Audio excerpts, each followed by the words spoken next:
A few people have asked me to do a video on some of my favorite magic art, so here it is. Obviously, this list is purely subjective and by no means exhaustive. There are literally thousands of illustrations I could have included, but haven't, simply because the video would have been hours long. But with that disclaimer out of the way, let's kick off with Rebecca Gay's Bitter Blossom. This image is all dream logic and decadent color. In the foreground is a fairy surrounded by a nest of violet blooms, while in the background other winged figures flit through the twilight. This card distills so much of what makes Rebecca Gay's work irresistible. The colors feel lush and deliberate, the faces sharp and elegant. I especially like the fairy's gossamer wings, translucent in the dim light. Storm the Seed Core is an example of masterful art being wasted on an underwhelming card. Jason Rainville draws on classic painting here, filling the frame with figures and motion. The details are phenomenal, particularly in the characters' billowing capes. In Ryan Yee's Fruit of the First Tree, a figure is suspended in cosmic updraft, their limbs dissolving into streaks of light. The color palette swirls from deep greens into radiant gold, evoking cycles of growth, harvest, and renewal. This is not a tree in any botanical sense. It's the axis mundi, the place where mortal and divine meet. Vulcan Barger draws steel and resolve into every brushstroke. His version of Elspeth stands with sword in hand, her armor gleaming as autumnal leaves swirl around her. Her pose and expression give off both conviction and vulnerability. Peter Moorbacher renders Farika with a mix of divine pose and reptilian menace. Her form is sinuous, draped in gold and shadow, her lower body coiling into a serpent's tail. Yet she's not a simple monster or villain. There's a duality here, healer and poisoner, patron and predator. Tommy Arnold's Syncopate catches magic at the moment it stumbles.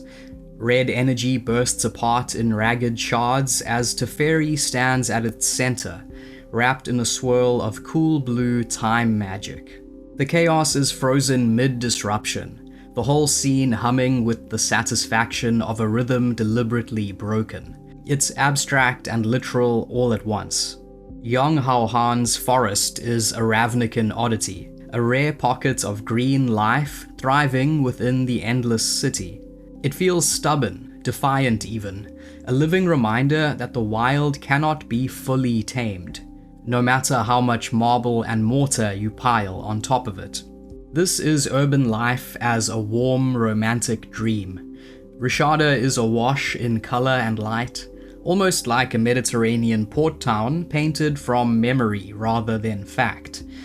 The architecture has a whimsical, almost storybook charm. This version of Dryad Arbor is notorious for being hard to identify as a creature on the battlefield, but the art by Brad Rigney is phenomenal. The dryads are subtle forms in the trees, while warm red leaves fill the top of the frame, and a pair of lovers kiss in the background. A beautiful, peaceful scene. This piece by Magali Villeneuve bursts with vitality. The hunter poses beside her wolf, scanning the forest with the ease of someone who belongs there. Gold light filters through the trees, catching on fur and leather, while red leaves drift past like spilled blood. Every hue feels deliberate, every fold of cloth and glint of light perfectly judged. Many sagas have unique art, and Time of Ice is one of my favorites. The miniatures reference several cards, including White Shield Crusader, Levisa Cold Eyes, and Dark Depths. Fire is simple, color is infinite. With Smokebraider, Anthony S. Waters shows off an amazing array of hues. The elemental shaman glows with the same heat she's weaving into her spell. The background blurs, making her the singular smoking heart of the scene. Carla Ortiz channeled Desolation Angel for this piece. Teysa sits draped in silks, the Orzhov sunburst emblazoned across her chest, every inch of her posture declaring authority. Shadows pool around her like loyal pets. Her gaze is direct, assessing, already several moves ahead of you. I'm a big fan of Innistrad's forests, particularly this autumnal scene by Jung Park. Sunlight breaks through the canopy, painting the mossy ground in warm colors. The dark that plagues Innistrad has been banished from this grove, at least temporarily. It's idyllic, but there's a faint sense of fragility here, as though one ill wind could scatter this peace like leaves on the breeze. Yavimaya Cradle of Growth is the green counterpart to Urborg Tomb of Yawgmoth, and Sarah Finnegan nailed that with her artwork. Where Urborg is toxic and desolate, Yavimaya is lush and sprawling, simultaneously ancient and endlessly renewing. A lone mechanical petal, impossibly perfect, reflects a shimmer of iridescent light. You can almost hear the faint hum of machinery within.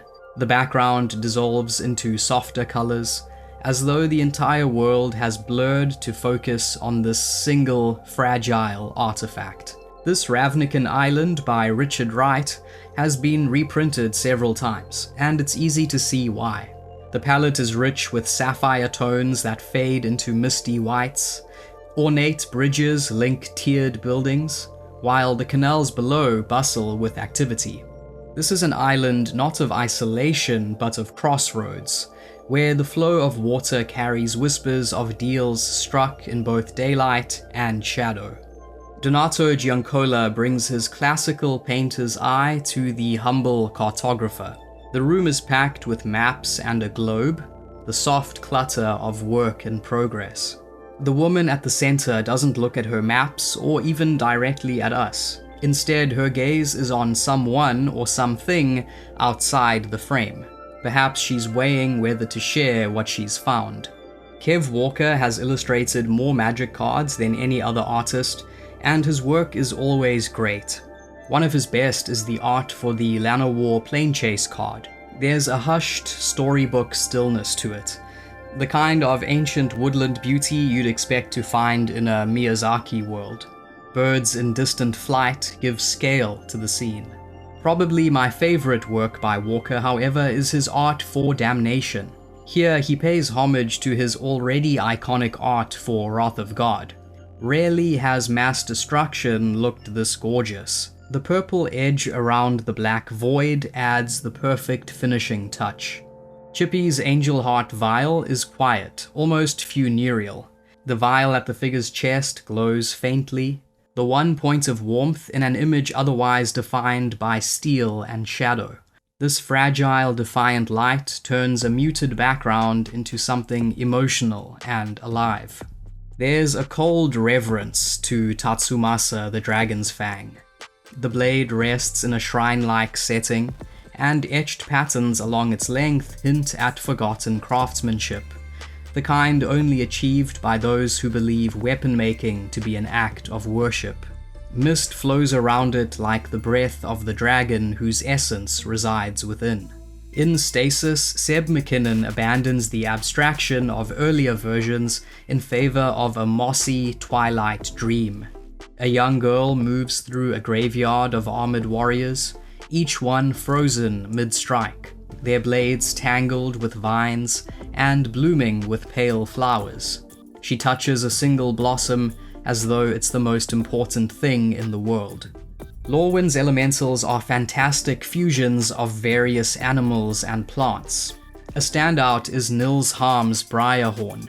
Its massive antlers curve like gnarled branches, blending seamlessly into the surrounding foliage, while its gaze holds the primal wariness of prey that can turn predator when cornered.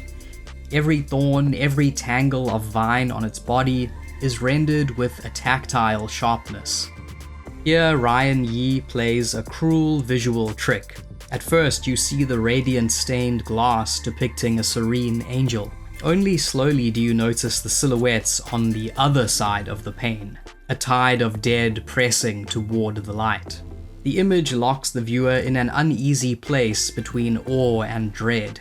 The beauty of faith framed against the certainty that faith alone won't hold back the dark.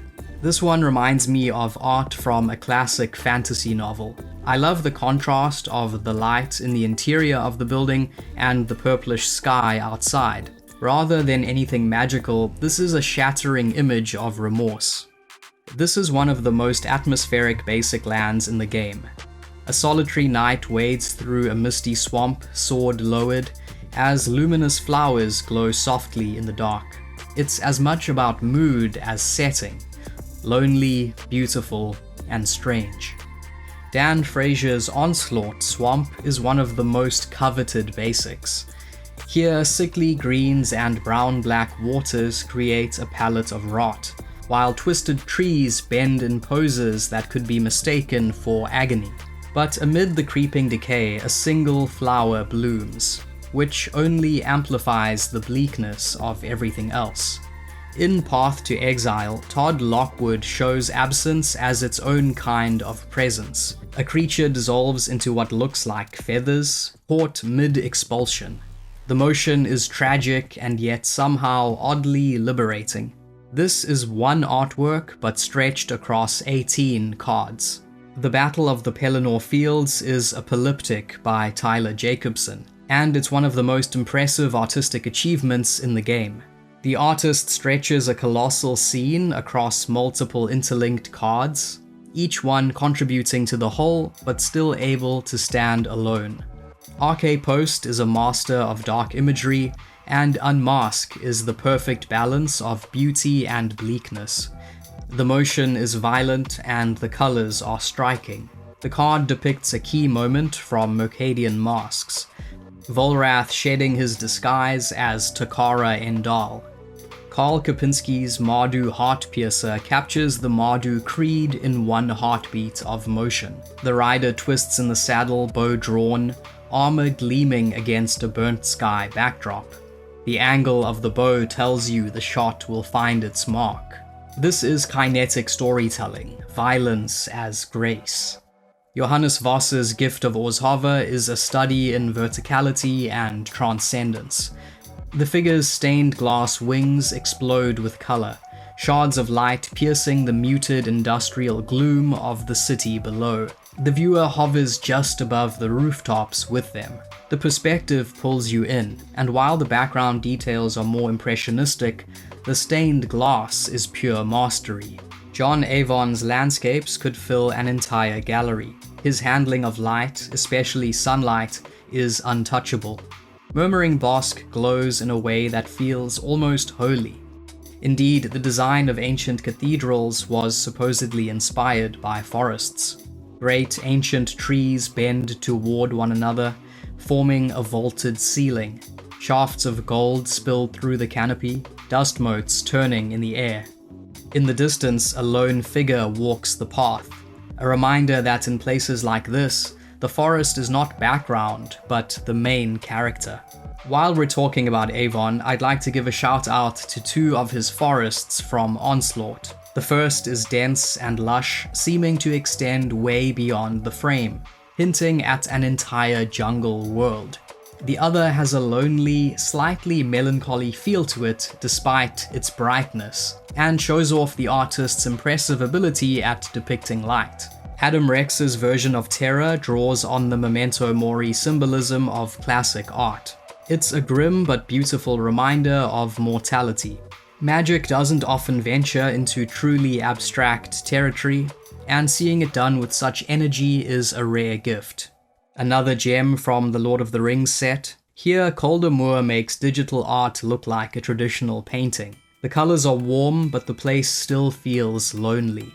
Lindsay Look's Sublime Epiphany also plays with abstraction in a cool way. It turns the idea of sudden insight into a surreal anatomy.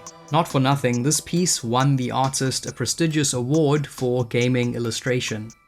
A hooded young Jace conjures a swirl of teal memory fragments with one hand, his face downcast.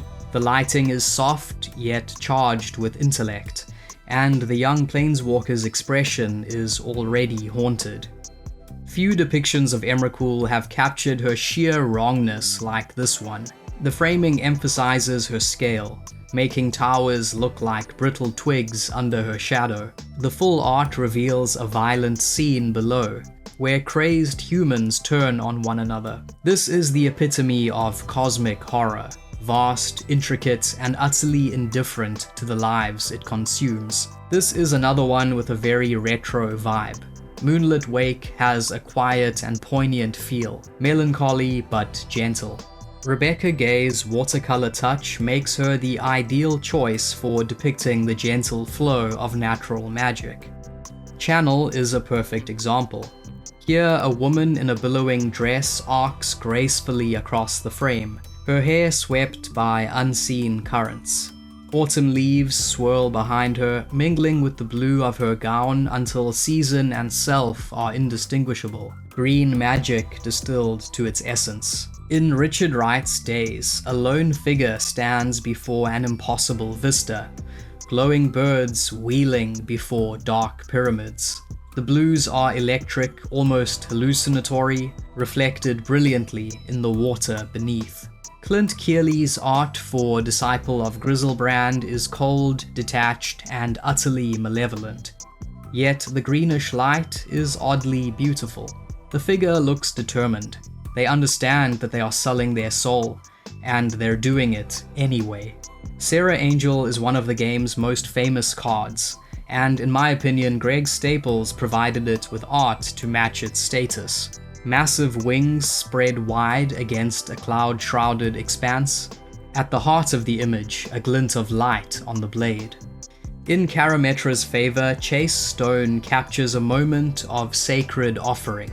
The backdrop borders on photorealism, and the way light spills from the brilliant blue cornucopia onto its bearer is masterful. Adam Paquette is a master of sweeping landscapes, and Blooming Marsh is one of his very best. It's overflowing with tiny details. The vegetation swells and twists in impossible arcs, flowers in improbable colors bursting out of the darkness. This is a wilderness in full bloom, both inspiring and intimidating. Until next time, thanks for watching. If you enjoyed this video, please like, subscribe, and consider joining my Patreon.